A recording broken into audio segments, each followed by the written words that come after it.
বান্দি শোনো, ওই দিনের জন্য চিন্তা করো। ওই দিন বলে কোন দিন? লিগার শব্দ দিয়ে আল্লাহ কিয়ামতের দিনকে বোঝাইছেন। বান্দা, দুনিয়াটা বেশি দিন থাকবে না রে বান্দা। দুনিয়া যে এত সুন্দর দুনিয়া, দেখো এই রং ডগ কিছুই থাকবে না, আসমান থাকবে না, জমিন থাকবে না, পাহাড় পর্বত নদী নালা কিছুই থাকবে না, সব কিছু ভেঙ্গে চুরমার করে দিবেন কে? কে দিবেন? সকলকে আল্লাহর সামনে যেতে হবে। কার সামনে? আল্লাহর সামনে দাঁড়াতে হবে। আল্লাহর সামনে যেদিন আমরা বিরক্ত হন আপনারা? আল্লাহ পাকের সামনে যেদিন দাঁড়াবো, রব বলেছেন ওই দিন রব্বুল আলামিন দয়া করে যাদেরকে ডান হাতে আমলনামা দিবেন। কোন হাতে? চিল্লায়ে বলেন, কোন হাতে? ডান হাতে যাদেরকে রব আমলনামা উঠাইয়া দিবেন, তাদের ভাগ্য ভালো হবে। জোরে কোন সুবহানাল্লাহ। তাদের ভাগ্য কি হবে? ভালো হবে। আমরা কি ডান হাতে আমলনামা চাই? জোরে বলেন, আমরা কি ডান হাতে আমলনামা চাই? কিয়ামতের দিনে আল্লাহ দয়া করে যাদেরকে ডান হাতে আমলনামা দিবেন, তাদের ভাগ্যটা এত ভালো হবে। এটা মোল্লার কথা না, আল্লাহর কথা। কিয়ামতের ময়দানে রব যাদেরকে ডান হাতে আমলনামা দিবেন, আমার দিকে তাকায়া গুরুত্ব দিয়ে শোনেন। ওই কিয়ামতের ময়দানে যাদেরকে আল্লাহ ডান হাতে আমলনামা দিবেন, তাদের ভাগ্যটা কত সুন্দর হবে, ভালো হবে। রব বলে দিচ্ছেন, فَأَمَّا مَنْ أُوتِيَ كِتَابَهُ بِيَمِينِهِ فَسَوْفَ يُحَاسَبُ حِسَابًا يَسِيرًا وَيَنْقَلِبُ إِلَى أَهْلِهِ مسرورا। আল্লাহু আকবার বলেন। আল্লাহ তাআলা কত সুন্দর দৃষ্টান্ত দিচ্ছেন। এত সুন্দর ওয়াজ করার পরেও রব আমাদেরকে এই কোরআনে হাকিমের মধ্যে রব বারবার আমাদেরকে ওয়াজ করে বোঝান, তারপরও আমরা পাপিষ্ঠ বান্দারা বুঝি। রব বলেন, ফাআম্মা মান উতিয়া কিতাবা বিয়ামিনি। বান্দা, ভালো করে শোনো রে বান্দা, ওই কিয়ামতের ময়দানে আমি রব্বুল আলামিন যাদেরকে ডান হাতে আমলনামা উঠাইয়া দিব, তার ভাগ্যটা এত ভালো হবে। আল্লাহ বলেন, হিসাবাই ইয়াসীরা।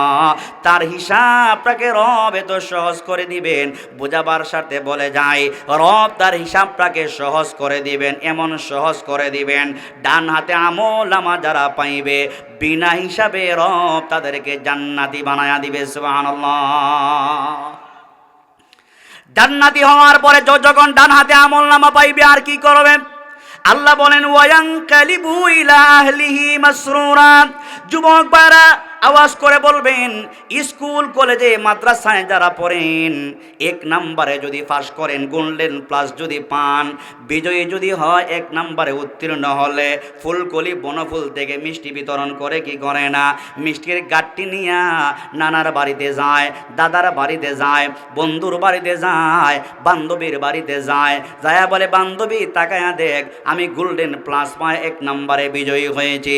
রব আমার দৃষ্টান্ত দিয়ে বলেন, দুনিয়ার মানুষ শোনো, ডান হাতে যারা আমলনামা পাইবে, ওয়ায়ানকালিবু ইলা আহলিহি মাসরুরা, সেও আনন্দ চিত্তে আনন্দিত হইয়া বন্ধুর কাছে যাবে, দাদার সামনে যাবে, যা বলবে, দাদা তাকায়া দেখেন, দুনিয়াতে নামাজ সারি নাই, রমজান মাসে রোজা সারি নাই, সুদ খাই নাই, ঘুষ খাই নাই, দেশের গরিবের টাকা বাহিরে পাচার করি নাই, এতিমের মা লুটপাট করে খাই নাই, জুলুম করি নাই, অন্যায় অত্যাচার করি নাই। এই কারণে রব আমাকে দয়া করে ডান হাতে আমলনামা দিয়েছেন। আমার ভাগ্য আজকে এত ভালো রে দোস্ত, রব আমাকে ঘোষণা করে দিয়েছেন, আমার কোনো প্রশ্ন নাই, বিনা প্রশ্নে রব আমাকে জান্নাতে ঢুকায়া দিবে। কিন্তু আমার ভাইয়ারা, একদল বাম হাতে আমলনামা পাইবে, পাইবে কি পাইবে না? একদল ডান হাতে আমলনামা পাইবে, আরেক দল বাম হাতে আমলনামা পাইবে। বাম হাতে যারা আমলনামা পাইবে, তাদের ভাগ্য ভালো নি। জোরে কোন, বিরক্ত হন। বাম হাতে যারা আমল নামা পাইবে তাদের ভাগ্যটা ভালো হবে না। রব বলে দিচ্ছেন, ওয়া আম্মা মান উতিয়া কিতাবাহু ওয়ারা যহরিহি ফাসাউফা ইয়াদউ সুবুরা ওয়া ইয়াসলা সাঈরা। ওই কিয়ামতের ময়দানে যাদেরকে আল্লাহ বাম হাতে আমল নামা দিবেন, যার আমল ভালো হবে না, যার ইমানের পাল্লা বাড়ি হবে না, আমলের পাল্লা যার বাড়ি হবে না, আকাম কুকাম নিয়ে যেই ব্যক্তি হাসরের ময়দানে দাঁড়াবে, আমার ভাইয়েরা চিন্তা করেন, যারা হাজার হাজার আলেমদেরকে কষ্ট দিয়েছে, বিনা কারণে মানুষকে গুম করে হত্যা করেছে, হাজার হাজার মানুষকে জেলে ঢুকায়া কষ্ট দিয়েছে, চিন্তা করেন কিয়ামতের ময়দানে তাদের হাসরটা কেমন হবে। চিন্তার দরকার আছে না নাই? চিন্তার দরকার আছে না নাই? আরে কপাল পোড়া মুসলমান, এই দেশের আলেম ওলামারা হলেন সম্মানের পাত্র, তাদেরকে হাত করা লাগায়া গরুর রশি লাগায়া তাদেরকে কৌটে উঠানো হয়, আর গায়িকা আর নায়িকারা ওরা জেলখানা থেকে মেহেদি হাতে দিয়ে বের হয়। কথা বলেন ঠিক কিনা? ঠিক কিনা? কাবিন নামার অজুহাতে মামুনুল হককে জেলখানায় বন্দী করা হয়েছে, আর নায়ক আর গায়িকারা বিবাহ ছাড়া বাচ্চা 2-4টা বাজায়া দিলেও তাদের কাবিন নামা লাগে না। কথা বলেন ঠিক কিনা? তো আল্লাহ পাক বলতেছেন কিয়ামতের ময়দানে বাম হাতে যাদেরকে আল্লাহ আমল নামা দিবেন, সে বুঝতে পারবে কি পারবে না? জুড়ে কোন বুঝতে পারবে কি পারবে না? সে বুঝতে পারবে। দুনিয়ার জিন্দেগিতে যখন বুঝতে পারে, পলায়ন করে দিল্লিতে নিয়ে আশ্রয় নেয়, ঠিক কিনা? কিন্তু আমার বারা রাগ করবেন না, দুনিয়ার জিন্দেগিতে জুলুম আর অত্যাচার করার অপরাধে দেশ ছেড়ে যদি আপনি পলায়ন করে অন্য দেশে চলে যান, হাসরের ময়দানে পলাবার জায়গা আসেনি? হাসরের ময়দানে পালাবার জায়গা আছে নাকি? হাসরের ময়দানে পালাবার জায়গা নাই। তখন কি করবে? আফসোস করবে আর বলবে, আল্লাহ ওয়াসাইয়াসলা সাঈরা, রব আমার আমল নামার মধ্যে আকাম কুকাম সব লেখা আছে। হে রব্বুল আলামিন, দুনিয়াতে কত আকাম করেছিলাম, কত কিছু করেছিলাম, সব তো আমার আমল নামায় লেখা আছে। বুঝতে পেরেছি আমার বাম হাতে আমল নামা দিবেন, এত কোটি কোটি মানুষের সামনে আমল নামা দিয়ে আমাকে আর বেইজ্জত কইরেন না। আল্লাহ বলবেন, বান্দা তুমি কি চাও? আল্লাহর বান্দা তখন বলবে, আল্লাহ আমার বাম হাতে আমল নামা না দিয়ে আমাকে মরণ দিয়া দেন। কি দেন? জুড়ে বলেন, আমাকে কি দেন? আমাকে মরণ দিয়া দেন। আমাকে দেশে কিছু জালেম ছিল, করোনা আসার পরে ওরা হুঙ্কার চেড়ে বলেছিল আমরা করোনার চাইতে শক্তিশালী। বলছিল না? বলে নাই? করোনার চাইতে শক্তিশালী। আজদি কই ইঁদুরের গাতাও তোমরা পালাবার জন্য খুঁজে পাও না। কথা ঠিক কিনা? জুড়ে বলেন ঠিক কিনা? হাসরের ময়দানে ঈমান যাদের জিন্দা হবে, আমল যাদের জিন্দা হবে, তারা হাসতে হাসতে জান্নাতে যাবে। চিল্লায় বলেন ঠিক কিনা?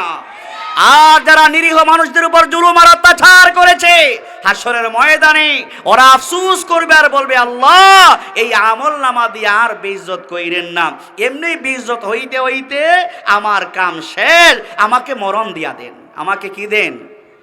মরণ আছে? জুড়ে বলেন, মরণ আছে নাকি হাসরের ময়দানে? আল্লাহকে বলবে, আল্লাহ মরণ দিয়া দেন।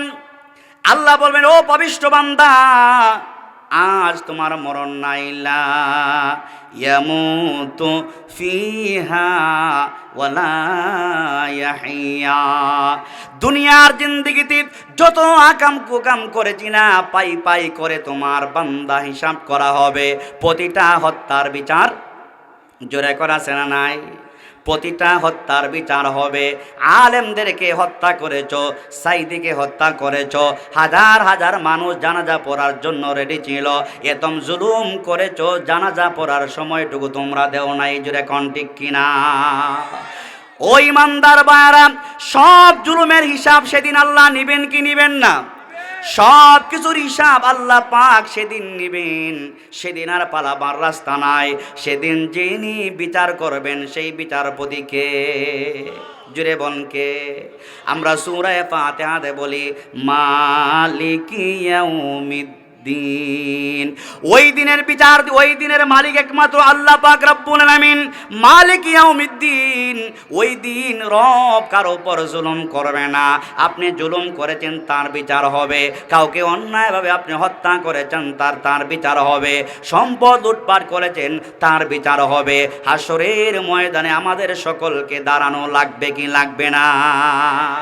হাসরের ময়দানে আমাদের সকলকে দাঁড়াতে হবে। আমি আপনাদের কাছ থেকে জানতে চাই, এই হাসরের দিনটা কি আমাদের পিছনে না সামনে? আওয়াজ করে বলেন, আমাদের সামনে না পিছনে? সামনে যদি হয়, ওই হাসরের ময়দানে আপন ভাই কি সাহায্য করবে? জোরে বলেন, চিল্লায় বলেন, আপন ভাই কি সাহায্য করবে? আপন ভাই সাহায্য করবে না। কে করবে? পুলিশ সাহায্য করবে? জোরে বলেন, পুলিশ সাহায্য করবে? র্যাব, সেনাবাহিনী, গুন্ডা বাহিনী, কেউ সাহায্য করবে না। দুনিয়ার জিন্দিগিতে বিপদে পড়লে গুন্ডা বাহিনী সাহায্য করে, পুলিশ বাহিনী সাহায্য করে, অমুক বাহিনী সাহায্য করে, কিন্তু বিপদের বেলায় কোনো বাহিনী সাহায্য করে না, বৃদ্ধাঙ্গুলি দেখায়। কথা বলেন ঠিক কিনা?